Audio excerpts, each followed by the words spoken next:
Bonjour Audrey, Bonjour, merci de te prêter au jeu pour notre petite interview pour Ciné Comédien, bah, afin, c'est un plaisir d'être là. afin de garder le fil avec nos amis comédiens et fans du doublage. On va commencer dans le vif du sujet tout de suite. Alors Audrey, dans New Amsterdam, tu prêtes Oui. ta voix au docteur Helen Sharp et dans The Rookie, tu prêtes ta voix à Lucy Chen. Ce sont deux femmes engagées et qui se donnent à corps perdu à leurs emplois. Tu es plus Hélène ou Lucy? Alors j'ai peut-être une plus grande similitude avec la magnifique comédienne qui fait Helen Sharp. Ah, J'adore cette comédienne, j'adore ce personnage. Je la trouve absolument géniale. Déjà en tant que personnage dans l'histoire, je la trouve très intéressante. J'aime énormément sa palette de jeux et son côté hyper comment dire, précise, toujours très investie émotionnellement, ça me correspond pas mal. Après, je trouve que dans The Rookie, avec Lucie, la fragilité qu'elle peut avoir par moment, la timidité aussi qu'elle peut amener, ça c'est quelque chose qui peut bien me correspondre aussi. Donc je t'avoue que moi je m'y retrouve dans les deux persos, hein. Et le plaisir en tout cas à travailler sur les deux rôles, c'est absolument égal pour moi. En plus, je travaille avec une équipe absolument super sur New Amsterdam avec Blanche qui me dirige.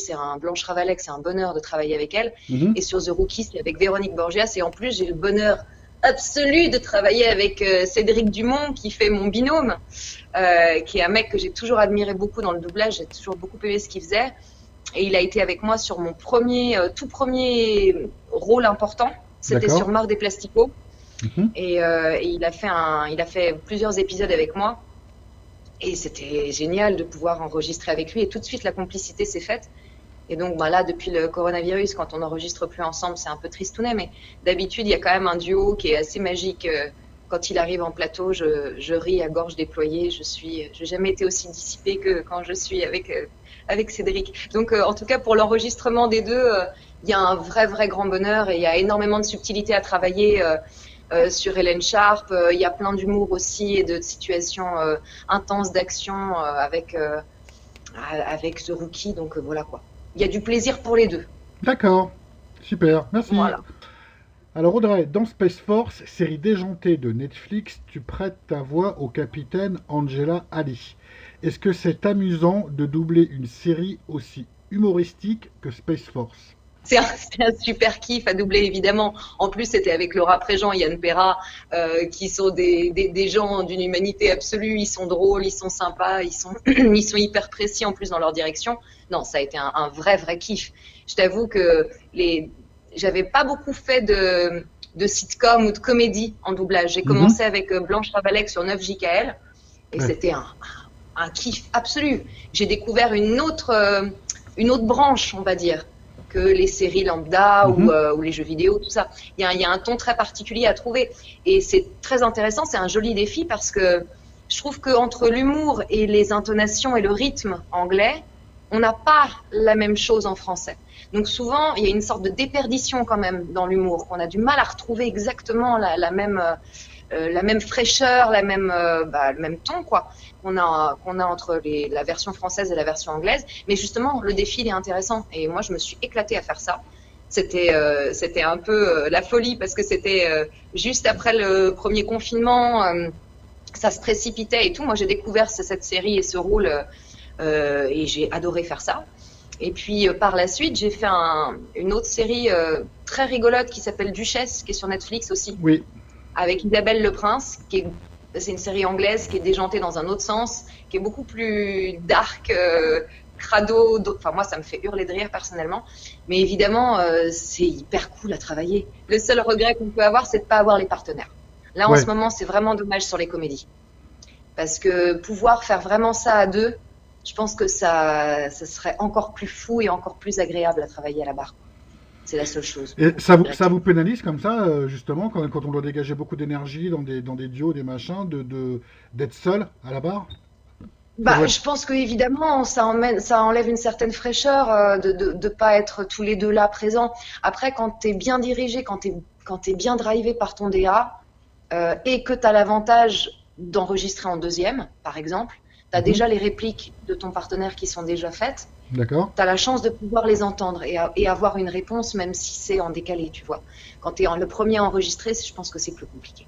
D'accord. Mais oui, il y a une difficulté supplémentaire, mais on s'en sort toujours. On s'en sort toujours. Mais particulièrement pour les scènes d'émotion ou les scènes comiques, ou les grosses émotions fortes, tu vois, ou les gros trucs d'humour et de complicité, c'est vrai que c'est dommage de ne pas pouvoir être avec son partenaire. Dans New Amsterdam, par exemple, où des fois il y a des scènes très intenses entre toi et le comédien qui double l'acteur principal, Patrick Mancini, quand on est comme ça, seul à la barre, ça doit pas. Patrick nous avait Eh ben, dit on qu'il n'a pas encore. Patrick nous avait dit que des fois, il y avait des scènes qui étaient tellement dans l'émotion qu'il avait du mal à redescendre lui, du truc. Ah bah ouais, je comprends. Après, oui, c'est vrai que nous, on a beaucoup travaillé à deux avec Patrick, parce qu'on a beaucoup de scènes en commun. Bah oui. Et bah, c'est vachement fort, c'est beaucoup plus intéressant de pouvoir se donner la réplique et d'être vraiment dans un dialogue, quoi. On se répond en fonction de l'émotion de l'autre, on ressent des choses, donc on peut plus facilement le donner, alors que quand on est tout seul à se parler à soi-même, c'est dommage, quoi. Mais on s'en sort. Je trouve que franchement, on peut pas imaginer, sur la plupart des VF que je vois, on peut pas imaginer que les comédiens sont seuls à la barre. Ah non, non, Ça s'entend pas vraiment. non, non, sur les derniers épisodes et les dernières séries, effectivement, la qualité reste la même, hein, Ouais, c'est cool. Mais bon, voilà, ça c'est la grande Blanche Ravalaik ou les super DA comme ça qui font qu'ils te lâchent pas. Ils veulent avoir cette émotion-là. Ils savent exactement ce que va faire ou ce que doit faire le partenaire, même s'il n'est pas présent. Et donc, ils vont justement aller au bout du bout pour obtenir ce qu'ils veulent. Et c'est ça qui fait une grande VF, quoi. C'est cette précision-là et cette direction d'acteur, voilà, hyper D'accord. précise et passionnée. Je pense que c'est ça qui fait la différence. Ok, merci.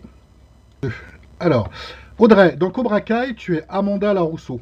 Cobra Kai a été le carton de l'année sur Netflix. La saison 3, avec les 10 épisodes, accumulés en tout dans le monde, on est à plus de 12 millions de vues, donc 12 millions par épisode. Oh punaise, Ah oui, oui, d'accord. c'est colossal. La saison 4 a déjà été programmée pour le 20 octobre 2021. Et la saison 5 est d'ores et déjà signée. Nostalgie quand tu nous tiens. Est-ce que tu as vu les films de la saga ou au moins entendu parler de la trilogie? Alors, j'avais pas du tout vu les films. J'avoue que cela, je suis passée à côté des Karate Kid. D'accord. Il y a quelques, je suis une vraie geek, mais étonnamment plus en jeux vidéo que sur certains films. Par Mhm. exemple, les Goonies, je suis passée à côté. J'ai essayé de le revoir après, ça me parlait pas parce que je l'avais pas vu quand j'étais gamine. Donc pour moi, ça avait pas le même impact. Bon, il y a les Gremlins, les Indiana Jones, les vieux Ouais, Star Wars, ça, il y a pas ouais. de problème, je les ai vus. Mais les Karate Kid, je suis passée à côté. Ce qui fait que quand je suis arrivée sur la série, je savais, j'avais entendu un petit peu parler, si tu veux, je connaissais un tout petit peu l'univers, mais c'est pas quelque chose où j'ai fait ah ouais super, ça me parle parce que gamine, voilà, j'avais pas cette ampleur là, tu vois. C'est pas quelque chose où je me suis dit ça correspond à un truc à un rêve de gosse. D'accord. Mais je suis très contente de le faire parce que depuis que j'ai fait Cobra Kai, s'il y a quelques personnes qui me suivent un petit peu, tu sais, sur Facebook ou sur Mhm. des groupes de gamers Mhm. où moi je suis inscrite, il y en a pas mal qui m'ont envoyé des messages suite à Last of Us. Et ben il y en a plein d'autres qui m'ont renvoyé des messages suite à Cobra Kai en me disant c'est vachement bien de voir la différence entre un personnage comme Abby et un personnage comme dans Cobra Kai. Il y a une vraie et Amanda. Il y a vraiment une grosse différence et c'est trop cool parce que c'est une série qu'on adore et qu'on attendait absolument quand on a su que ça allait sortir. Donc on est très heureux. Donc j'ai eu des super retours de gens hyper touchants. Et je suis contente que ça corresponde à leur souvenir d'enfance, quoi. Du moment que nous, on a réussi à rendre bien hommage aux comédiens en anglais et que la série rend bien hommage au film, c'est super. Oui, oui. Audrey, parlons jeux vidéo. Tu as été la voix de Cassandra dans Assassin's Creed Odyssey et la voix de Abby dans Last of Us 2. Ces deux femmes sont guerrières, elles sont fortes, elles sont survivantes. Tu as plutôt un côté Cassandra ou Abby? Alors, là, me demander de choisir entre les deux, c'est comme si je te demandais de choisir entre tes bouts de chou et toi. Oui. C'est pas possible. Je t'explique. Alors déjà, je fais toujours le parallèle entre le plaisir qu'on peut avoir à aimer les personnages en tant que gameuse, que Mhm. je peux avoir moi, et il y a aussi le plaisir à les enregistrer. C'est D'accord. des choses différentes. Euh, Cassandra, faut comprendre, c'était mon premier grand rôle dans un jeu vidéo. D'accord. Ça représentait quelque chose de dingue pour moi parce que j'avais commencé le doublage depuis pas si longtemps que ça J'avais fait une toute petite voix microscopique sur le précédent, sur Mhm. Origine.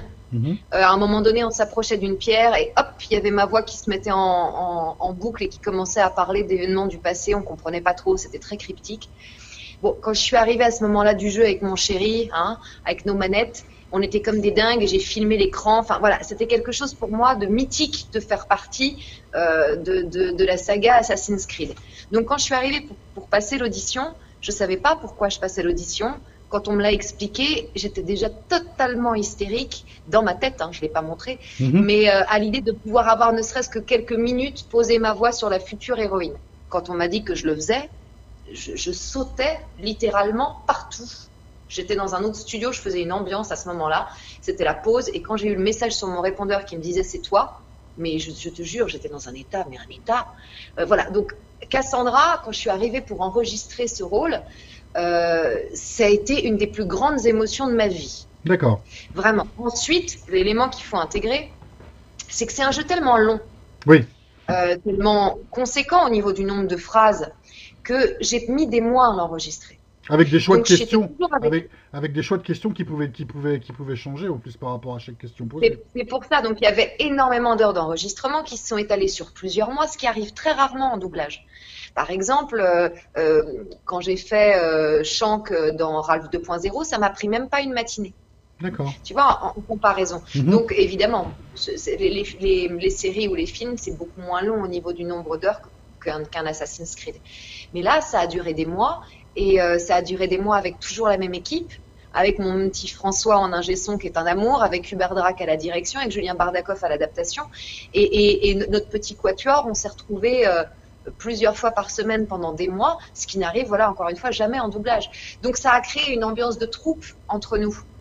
Une vraie cohésion. Moi, je les ai aimés, mes partenaires, parce que c'était mes partenaires, puisque j'avais pas les partenaires de jeu, mais j'avais mes partenaires de création de jeux, de personnages.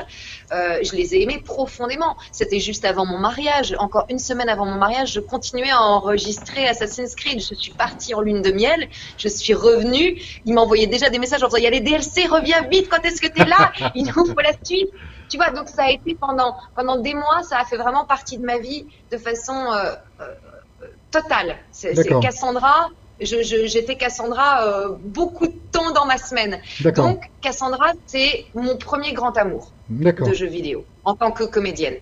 Après, Last of Us 2, Abby, là, je m'attendais pas à aimer autant et à vouloir autant défendre un personnage que celui d'Abby. Abby, c'est peut-être le personnage dont je serai le plus fière, peut-être toute ma vie. On verra si j'ai d'autres rôles qui me bouleversent et qui me font autant réfléchir, qui me donnent autant envie de me révolter, de me battre pour mes idées que celui-là. Mais en tout cas, vraiment, Abby, elle aura été extrêmement forte pour moi. Parce que déjà, j'avais adoré le 1. Last of Us, vraiment, le premier, pour moi, c'était peut-être le plus beau jeu vidéo auquel j'avais joué de ma vie. Oui. Donc j'attendais le 2 avec une impatience folle, j'avais très envie de voir ce que ça pouvait donner, j'avais aussi très peur aussi de ce que ça pouvait donner. Quand on aime autant un jeu vidéo, la suite on en a un peu peur. Comme dans les films d'ailleurs et les séries, quelquefois ça se perd quand on continue. Et ça a été très particulier parce que c'était un rôle qui était caché. Les gens avaient juste eu un teaser, ils ne savaient pas exactement quel était ce personnage, on n'avait aucune explication sur lui. Moi j'ai su quand j'ai commencé à enregistrer quel était le personnage, mais je ne l'ai pas enregistré obligatoirement dans l'ordre. Ouais. Donc, je ne savais pas tout ce qui allait se passer. Ce qui fait que quand il est sorti et que j'y ai joué, j'ai eu des vraies surprises en jouant. J'ai été vraiment surprise, j'ai été déstabilisée, émotionnellement, j'ai été bousculée dans tous les sens. Et j'ai trouvé ce jeu essentiel, moi, en tant que gameuse. Je l'ai trouvé essentiel parce que je trouve que pour une fois, on aborde le thème de la vengeance d'une façon totalement différente.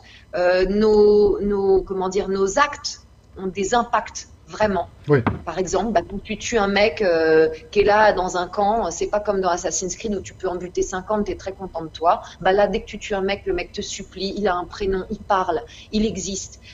Tuer quelqu'un, ça a un sens, ça a des conséquences. Et j'ai trouvé magnifique, moi, le parallèle entre les deux personnages, Ellie et Abby, et la façon dont le jeu a été construit avec la façon dont on te met pendant plusieurs heures avec Ellie. Tu es tellement heureux de la retrouver. T'adores Joël, tu les as tellement aimés dans le 1. Et au bout de quelques heures, on te met avec une nouvelle nana dont t'as rien à foutre et qui se met à buter le héros que tu aimes. Tu la détestes, tu la conchies, la meuf, t'as envie de la tuer, quoi. Avec son club de golf, t'as envie de lui faire subir toutes les atrocités du monde. Et on te force en tant que joueur à passer avec elle et à être le bourreau. Déjà, je trouve ça extrêmement fort.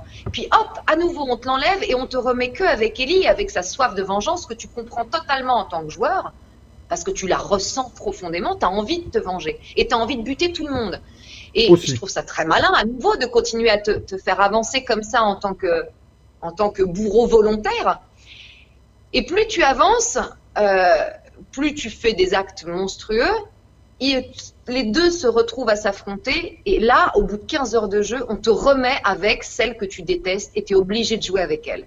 Et là, je trouve que c'est du génie, parce que tu es obligé d'aller dans son passé, dans ses émotions, et tu passes d'une haine profonde à de la compréhension. Tu vois que c'est pas du tout manichéen, tu vois qu'il y a énormément de subtilité dans ce personnage. Il est complexe et pourtant il n'est pas aimable au départ.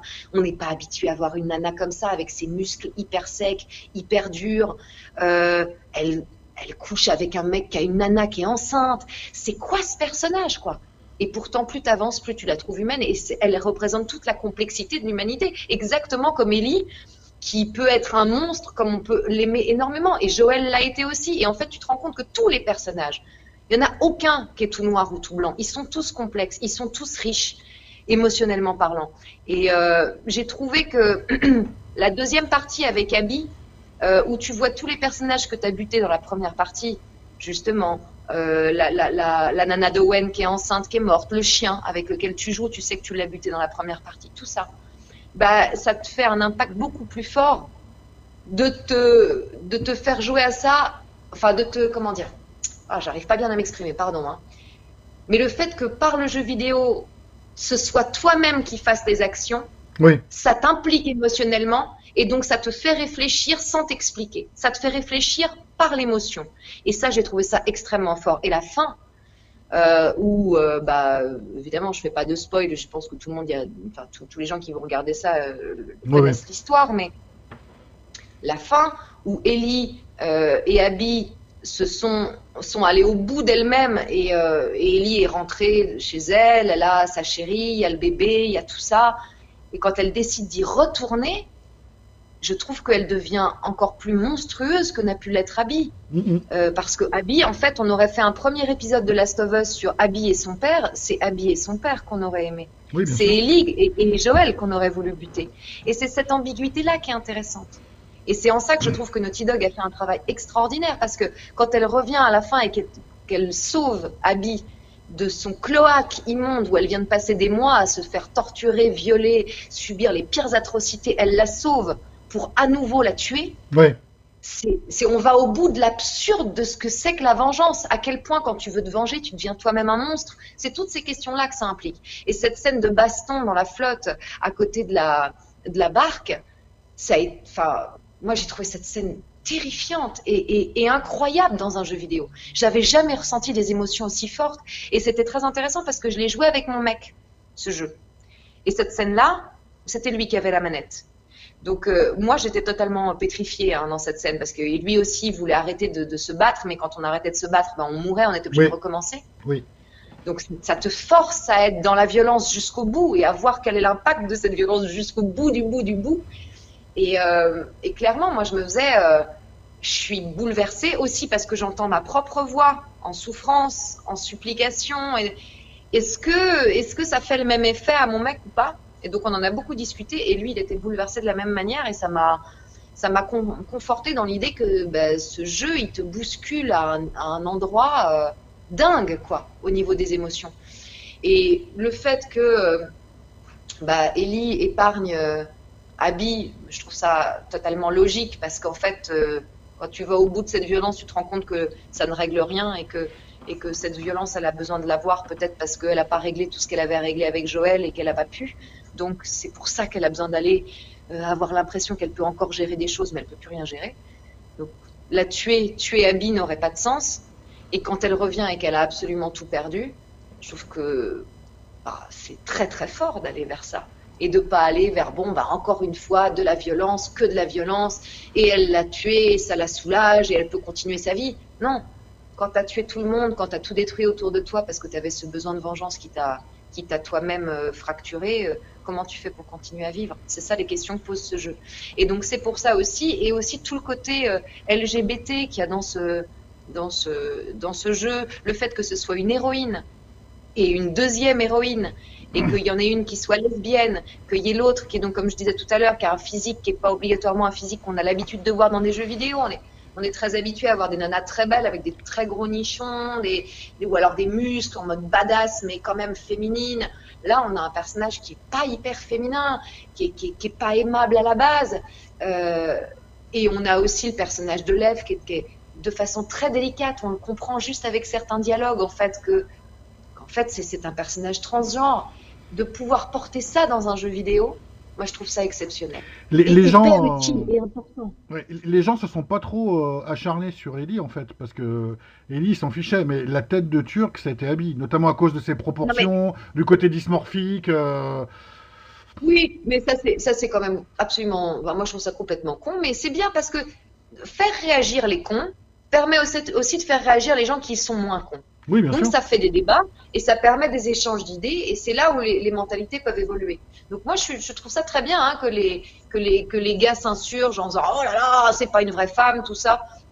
Bah il suffit de regarder dans la rue, toutes les femmes se ressemblent pas, il y a autant de physiques différents. Ça aurait posé un problème aussi si nous avait fait un héros de jeu vidéo qui soit pas du tout masculin. Ça en aurait choqué plein parce que dans la communauté geek, il y a aussi un besoin de virilité dans certains personnages masculins et un besoin de féminité, caricaturale pour les personnages féminins. Il y a ça. Il y a un documentaire hyper intéressant là-dessus, fait par un Français sur la masculinité dans les jeux vidéo. C'est absolument passionnant à voir comment la culture geek s'est construite autour de certains schémas féminins et masculins. Et c'est très intéressant de pouvoir les bousculer, ces schémas-là. Et Abby, elle a permis ça. Après, je pense qu'elle a cristallisé toute cette haine parce qu'à la fois, elle n'était pas féminine, elle était très musculeuse, très sèche, tout ça. Et en plus, que c'était un personnage, entre guillemets, de méchante. Oui. Parce qu'elle nous tuait Joël, c'est tout. C'est pour ça qu'ils l'ont tant haï dès le départ. Et moi, je l'ai vu sur les groupes de gamers sur lesquels je suis. Quand c'est sorti, j'ai annoncé que je faisais la deuxième héroïne de Last of Us 2. Et il y a plein de gens qui m'ont écrit parce qu'ils avaient commencé à y jouer. Ouh là là, mais t'es pas une héroïne, ton personnage c'est un monstre, elle est dégueulasse, on la déteste. Toi, t'es super, hein, mais on la déteste. Et j'ai répondu à tout le monde et je leur ai dit, écoutez, reparlez-moi de ça quand vous aurez fini le jeu. On en rediscute, les gars. Et je suis très contente parce que d'avoir cette proximité-là avec les joueurs permet des vrais débats d'idées. Mhm. Et j'ai eu des vraies grosses discussions très intéressantes où les gens, en effet, sont revenus vers moi et m'ont dit, écoute, t'avais raison. Au final, j'ai fini par aimer profondément Abby et son parcours et ce qu'elle a vécu et tout ça. Et je comprends que tu la considères aussi comme une héroïne. Et c'est mon cas maintenant. Et j'ai trouvé ça génial. J'ai dit, voilà, il faut aller au bout du jeu. Oui. Vraiment, pour pouvoir Oui. apprécier ce personnage. C'est mon avis. Donc voilà, en gros, sortir des archétypes, tout ça, j'ai trouvé ça super. Et donc c'est pour ça que Abby, ce sera le personnage dont peut-être je parlerai le plus souvent dans si jamais je fais des conventions ou des débats, ou tu vois, c'est un personnage qui revient tout le temps quand on me propose des petites interviews, des petits articles et tout ça sur des magazines de jeux vidéo. C'est les questions qui reviennent le plus, c'est Abby. Alors Audrey, tu as aussi prêté ta voix à Shirai dans Dragon Ball Super et à Shank dans le monde d'Orlaf 2.0. Est-ce que doubler de l'animation est plus fatigant que de doubler des séries ? J'aime beaucoup cette question. N'est-ce pas ? Non mais on n'est pas visible, Paul. On n'est pas là. Putain, c'est dur. Ah là là, je viens de faire 3 heures d'animation. Non mais je veux dire, on sait que pour doubler dans certains mangas, les animes, pas les mangas, dans certains animes et tout, ça bouffe beaucoup d'énergie. Non mais bien sûr. Alors oui. J'ai mal formulé ma question. Justifie ça sur cette question pourrie. Elle est pourrie. Voilà. Bon, c'est vrai que celle-là, elle est un peu pourrie, j'avoue. Non, mais c'est pas grave, c'est l'occasion de parler de ces personnages qui sont des personnages quand même hyper intéressants. Alors non, la réponse est non. Ce n'est pas plus fatigant que de travailler sur des séries. Du tout. D'accord. Non, c'est pas plus crevant. Évidemment, je suppose que quand tu fais un personnage comme Taz dans les Toons et que tu fais tout le temps, tu vois, et que tu es toujours dans une surénergie perpétuelle, faut pas que je fasse Taz. Mon homme, il a fait vaguement un regard vers moi quand j'ai fait ça. Faut pas que j'imite Taz. Bref, vous voyez de qui je parle.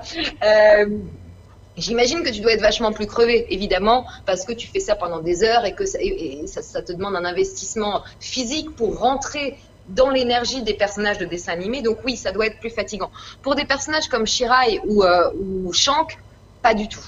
Parce que Shank, c'est la cool attitude. Même si elle est badass et tout, elle est quand même méga cool, Shank. Donc franchement, c'est juste du kiff absolu de la faire. Elle est, c'est pas un personnage qui est hyper loin de moi, tu vois, qui est pas dans l'excès, dans la surénergie du tout. Donc voilà. Et puis Shirai, elle a un petit côté gouailleuse, hyper coquin et impertinent et voilà. Et pareil. Donc là, c'est du kiff. Mais c'est vrai que moi, j'ai particulièrement aimé faire des films d'animation. J'en ai pas fait beaucoup. J'ai fait aussi Nicky Larson, Private Eyes, oui. Que j'avais adoré avec Bruno Meyer. Et on a fait aussi une série sur Netflix qui s'appelle Great Pretenders. Je fais Cynthia dedans. Et j'adore ça. J'adore l'animation. Parce que je trouve qu'en plus, à partir du moment où tu mets ta voix sur le personnage, tu deviens complètement le perso. Alors que quand tu fais du doublage, bah, tu prêtes ta voix à un comédien qui a déjà créé le personnage. Alors évidemment, c'est pareil, quand tu fais un dessin animé ou un film d'animation, tu dois essayer de respecter ce qu'a fait le comédien en original, c'est sûr. Mais là, tu n'es plus tributaire de son physique, de ses expressions de visage que le comédien amène dans la série ou le film. Là, c'est vraiment toi, une fois que le film d'animation est terminé, tu as vraiment l'impression que ta voix, c'est la voix du personnage. Et ça, c'est génial. Oui. Donc, moi, j'adore. Et puis souvent, tu as des scènes barrées, rigolotes, un peu décalées à faire.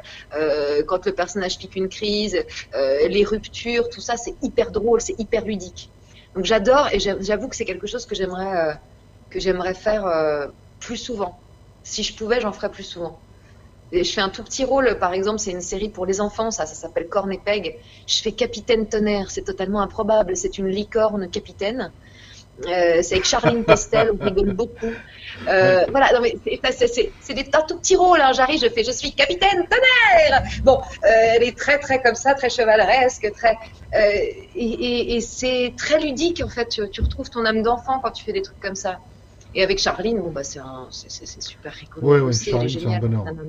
Voilà, souvent quand tu travailles sur des projets comme ça, Dragon Ball, c'était avec Antoine Nouel. Je crois que c'était la première fois, peut-être la deuxième fois que je travaillais avec Antoine. Sur le coup, je ne savais pas que je venais enregistrer pour Dragon Ball. Je ne l'ai compris qu'à la fin de l'enregistrement. D'accord. Il m'a dit, bah, t'es sur DBZ. DBZ, moi, DBZ, je ne savais pas ce que ça voulait dire. Puis à la fin, je vois des petites boules, des étoiles, et je fais, mais putain, ça ressemble aux boules de Dragon Ball, ça, c'est bizarre. Et je fais, mais ça ressemble pas à Dragon Ball. Il me dit, mais si, c'est Dragon Ball. Ah voilà. Bon, bah, je venais d'enregistrer tout le personnage sans savoir ce que je faisais. C'était rigolo. Mais non, mais voilà. Donc, en fait, souvent, en plus, les films d'animation se font avec des gens qui sont bien branques, très positifs, très ouverts. Et donc, c'est vachement chouette à bosser. Moi, j'ai eu que des expériences géniales en dessin animé, en film d'animation, manga, tout ça, quoi. Voilà ce que je peux te dire dessus. Mais c'est pas fatigant. D'accord. C'est pas fatigant. D'accord. Ce qui est fatigant, c'est de partir au travail tous les jours, travailler dans la banque ou dans l'usine. Ça, c'est fatigant. Nous, on a de la chance, putain. On a un boulot qui nous permet d'être des gamins et ça demande une rigueur. Attention, hein, je dis pas que c'est un boulot qui n'en est pas un. C'est un vrai travail.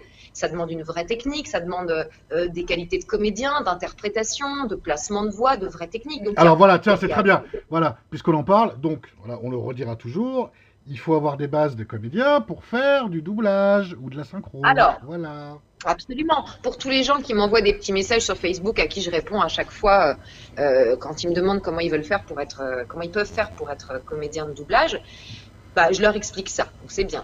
Faut commencer par être comédien. Donc pour ça, il faut rentrer dans un cours de théâtre, faire au moins 1 ou 2 ans, c'est mieux, de cours de théâtre, À la suite de ça, c'est bien d'avoir une expérience de la scène ou de la caméra. Une fois qu'on a cette expérience de la scène ou de la caméra, là, on peut commencer à se diriger vers le doublage. Je conseille de faire un stage d'abord et je conseille le magasin, qui est le stage par lequel je suis passée et qui est le stage le plus reconnu pour les gens du doublage, pour les directeurs artistiques. C'est vraiment ce stage-là qui est retenu la plupart du temps.